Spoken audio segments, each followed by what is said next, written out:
गणित का जो है चैप्टर नंबर कैमा शुरू होने वाला है। तीसरा चैप्टर शुरू होने वाला है जिसका नाम है, यहाँ बोर्ड पर लिख देते हैं, दो चर वाले रैखिक समीकरण युग्म। दो चर वाले रैखिक समीकरण युग्म शुरू होने वाला है। ये चैप्टर नंबर कैमा है भैया? चैप्टर नंबर है तीसरा। इस वीडियो में सिर्फ हम लोग जो है बेसिक के बारे में चर्चा करेंगे, ठीक है ना। और इसका बेसिक ज्यादा कुछ है नहीं, बस 8 से 10 मिनट का बेसिक है, फिर समाप्त हो जाएगा। फिर चैप्टर को शुरू करेंगे, सॉरी एक्सरसाइज को शुरू करेंगे।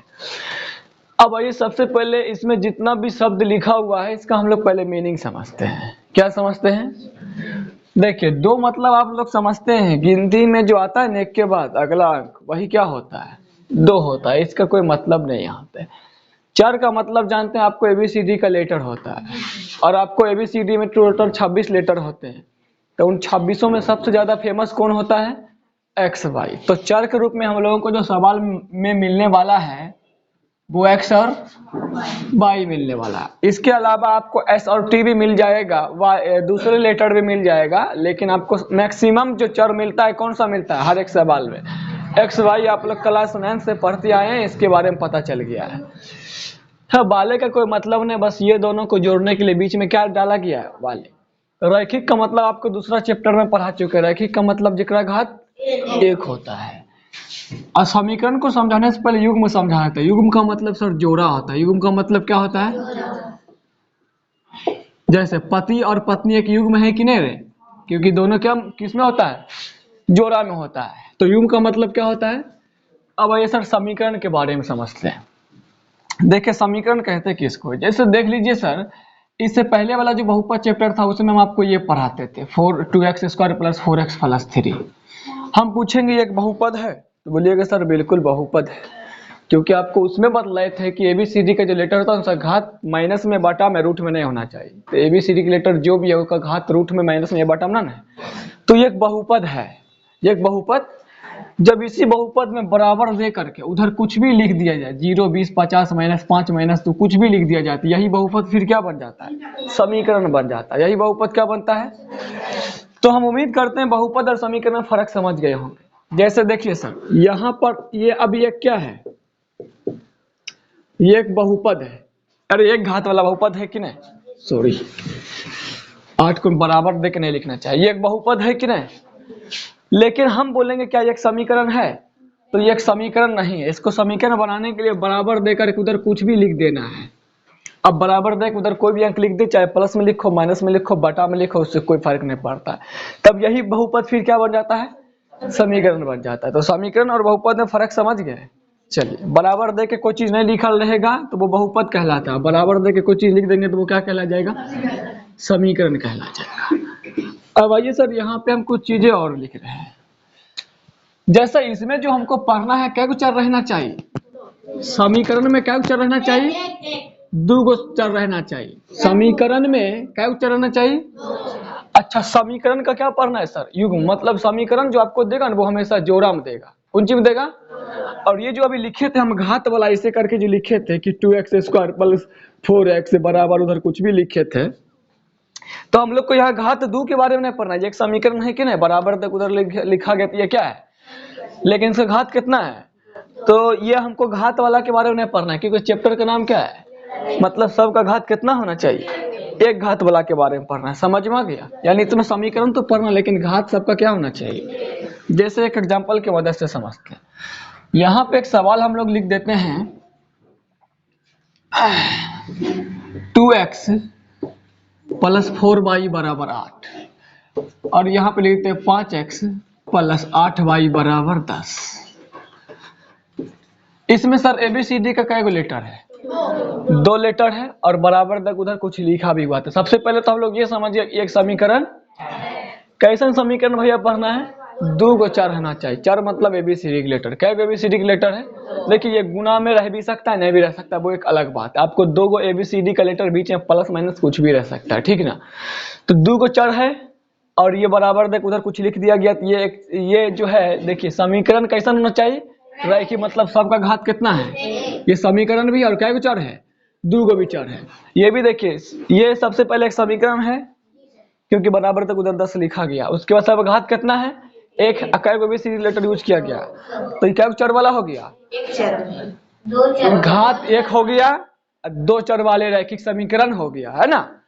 अब जैसे यहाँ पे हम समझ लीजिए सर, अगर आपको हम बोलेंगे 4x + 3y + 2z बराबर, तो ये एक समीकरण है कि नहीं, कई चर वाला रैखिक समीकरण है, एगो x एगो y एगो z, 3 चर वाला रैखिक समीकरण है। तो हमको किताब में इसके बारे में पढ़ना है, किसके बारे में पढ़ना है, क्योंकि चैप्टर का नाम है 2 चर वाले, इसका मतलब 2 एक चर होना चाहिए, लेकिन इसमें क्या है, तो हमको इसके बारे में नहीं पढ़ना है सर, पढ़ना किसके बारे में, ऊपर वाला के बारे में पढ़ना है। इतना बात उम्मीद करते सब समझ गया। अब आइए सर, इस समीकरण को बनाया कैसे जाता है उसके बारे में हम लोग थोड़ा सा चर्चा करते हैं। इसको हम लोग क्या करते हैं, मिटार देते हैं। समीकरण को बनाना कैसे, इसके बारे में चर्चा करते हैं।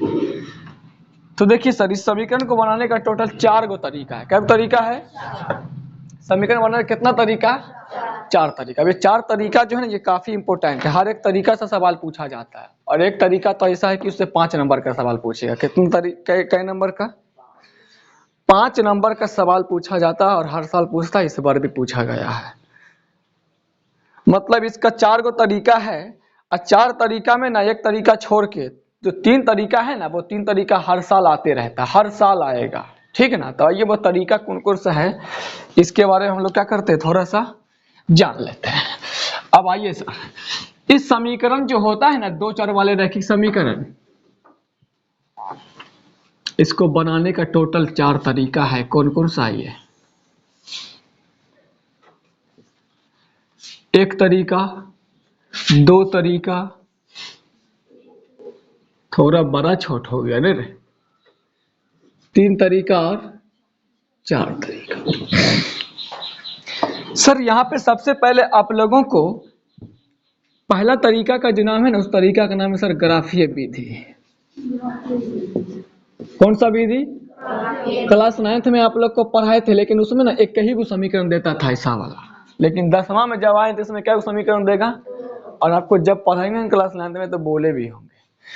सर ग्राफीय विधि के बारे में ना हमको इसमें 2 एक्सरसाइज में पढ़ना है। क्या एक्सरसाइज में, कौन कौन सा एक्सरसाइज में, तो सर आपको पढ़ना है एक्सरसाइज 3.1 और 3.2 में सिर्फ और सिर्फ किसके बारे में पढ़ना है, जो हर साल का नंबर में पूछता है, 5 नंबर में पूछता है, और आने की संभावना है एकदम 99% संभावना है, शायद कभी कभी नहीं देता है, वरना हर साल देता है। और ग्राफ बनाने के लिए जो है ना, कोई अलग से आपका इसमें एक्सरसाइज नहीं है। ग्राफ बनाने के लिए कोई अलग से आपका एगो जो है ना चैप्टर बना के नहीं दिया गया, बस कोई सा भी क्वेश्चन देता है हर बार, तो बस उसको बनाने का तरीका मालूम होना चाहिए। और ये बहुत आसान तरीका है, जैसे होता है ना कि यही सवाल दे देता है बार बार, जैसे 2 बार 4 बार पूछता है, ऐसा इसके लिए कोई खास नियम, बस कोई भी एक समीकरण आपको इस तरह का बना के दे देगा और आपको ग्राफ बनाना होगा। और ये बहुत आसान है, जब पढ़ाएंगे अभी देख लीजिएगा तो समझ में आ जाएगा। एक्सरसाइज 3.1 और 3.2 में किसके बारे में पढ़ना है सर, अब अगला जो आता है सर प्रतिस्थापन विधि, यानी समीकरण को बनाने दूसरा तरीका का नाम क्या है सर, प्रतिस्थापन। सर 2 नंबर में इससे सवाल पूछा जाता है। कै नंबर में, हर साल आता है, हर साल आता है प्रतिस्थापन विधि। इसके बारे में सर एक्सरसाइज कितना पढ़ना है, 3.2 के बाद कौन सा एक्सरसाइज आएगा सर, 3.3 में पढ़ना है। किसके बारे में, प्रतिस्थापन विधि के बारे में। एगो इसी का चचेरा भाई, उसका नाम है विलोपन विधि। कौन सा भैया, विलोपन विधि। कौन सा विधि, हाँ, ये बारी बारी से हम लोग जैसे जैसे एक्सरसाइज जब इतना पाएंगे तब जैसे समझेंगे इसके बारे में। जैसे मान लीजिए एक्सरसाइज 3.1 में आएंगे तो ग्राफी विधि के बारे में खाली पढ़ना है, फिर प्रतिस्थापन विधि क्या होता है इसके बारे में जब 3.3 में आएंगे तब प्रतिस्थापन विधि के बारे में पढ़ाएंगे। तो एक विलोपन विधि जो है ना सर आपको पढ़ना एक्सरसाइज कितना भैया, हाँ 3 पॉइंट कितना पढ़ना है। और एक चौथा विधि का नाम, उसका नाम वज्र गुणन विधि है। कौन सा भैया, कौन सा विधि, वज्र गुणन विधि। तो वज्र गुणन विधि के बारे में पढ़ना सर आपको एक्सरसाइज 3.2 उसके बाद चैप्टर क्या होगा, खल्लास। यानी आपको टोटल इस चैप्टर में टोटल 4 विधि पढ़ना, और इस चारों विधि को पढ़ने के बाद चैप्टर क्या हो जाएगा, खत्म हो जाएगा। ग्राफीय विधि 3.1 से 3.2 तक, प्रतिस्थापन विधि 3.3 में, विलोपन 3.4 में, और परजीवी गुणन जो है 3.5 में। इसमें सबसे ज्यादा इंपोर्टेंट कौन कौन सा है सर? देखिए इंपोर्टेंट तो सब है, लेकिन इसके बारे में बहुत कम बार पूछा जाता है। सबसे ज्यादा बार पूछता है इसके बारे में। देखो ये तो आपका फिक्स है, आएगा ही आएगा।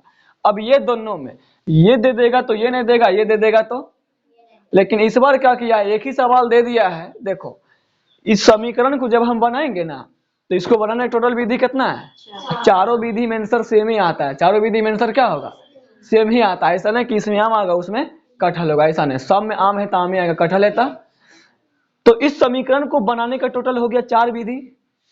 अब सब विधि से बनेंगे तो आंसर क्या होगा, सेम होगा। तो ये तो एक अलग विधि है, ये तो 5 नंबर के लिए होगी आपको। अब ये देता है तो ये नहीं देता, ये देता है तो, लेकिन इस बार क्या किया, एक ही सवाल दिया, बोला प्रतिस्थापन से बना, या था मतलब तुम्हारे मर्जी के ऊपर छोड़ दिया। हम लोगों के समय में जब आता था तो सीधे खोल के बोल देता था कि इसको, इस समीकरण को प्रतिस्थापन विधि से बनाइए। तो जब खोल के बोल देगा तो प्रतिस्थापन से बनाना पड़ेगा, या खोल के बोल देगा विलोपन से, किससे बनाना पड़ेगा, विलोपन से। लेकिन इस बार ना सवाल जो देखे थे, पूछा है एक समीकरण दिया, मतलब 2 समीकरण दिया, एक समीकरण का युग्म, यानी 2 समीकरण का है ना, तो एक इसको एक जोड़ा बोलेंगे नहीं बोलेंगे, तो एक समीकरण जो युग्म दिया तो इसको सीधे बोल दिया प्रतिस्थापन विलोपन से बनाओ। समझ में आ गया ना। तो सब इम्पोर्टेंट है, ये देगा तो ये नहीं, ये देगा तो हमको सीखना सब है, ठीक ना। तो इसका कोई खास बेसिक नहीं है, बस इसमें हमको यही जानना था कि किस एक्सरसाइज में किस चीज के बारे में पढ़ना है। आप लोग इसको उतार लीजिए, फिर नेक्स्ट जो क्लास होगा ना, क्लास तो आज रहेगा, नेक्स्ट जो वीडियो होगा उसमें अभी हम लोग थोड़ी देर के बाद क्या करने वाले हैं, 3.1 को शुरू करने वाले। चलिए उतारिए आप लोग इसको, सीधे 20 से क्लिक कर दीजिए।